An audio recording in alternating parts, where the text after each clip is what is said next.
मी कर्नाटकला विनय कुमार यांना भेटायला गेलो होतो. कारण बऱ्याचशा लोकांनी मला सांगितलं होतं की आदिवासी हेअर ऑइल हे फेक आहे. हे तेल बरंचसं बदनाम झालंय. युट्यूबवर त्याच्यावरती बरेचसे निगेटिव्ह वेळेस आले. पण मी तुम्हाला आज रिअलिटी दाखवतो.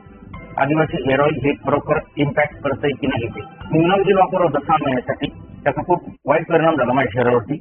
माझा नंबर वाढला. माझे हृदयाचे ठोके दररोज जास्त वाढलेले असायचे आणि त्याचबरोबर मला थोडं अस्वस्थ वाटायचं.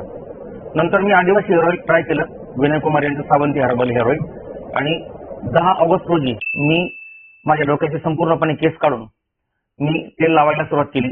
तर तुमच्या समोर हा रिझल्ट आहे. याच्यामध्ये तुम्हाला काही फरक दिसतो की नाही. लोकांची फसवणूक टाळण्यासाठी मी स्वतः याची एजन्सी घेतली. जर D3, B12, थायरॉइड आणि शुगर असेल तर ह्या तेलाचा इम्पॅक्ट कमी येतो. आणि या ठिकाणी एक MD स्किन स्पेशलिस्ट त्याचबरोबर एक फार्मासिस्ट अशा दोघांची योगदान या ठिकाणी दिले आणि 8 ठिकाणी बँकेकडून हे तेल आम्ही वितरित करतोय महाराष्ट्रातील लोकांना ओरिजिनल तेल मिळवण्यासाठी किंवा ओरिजिनल तेल मिळण्यासाठी. एखादा व्यक्ती जर आला आणि त्याच्या डॉक्टर जर पॉलिकल्स असतील तर 100% त्याला केस येतात आणि पॉलिकल्स नसतील तर अशा माणसाला केस येत नाहीत.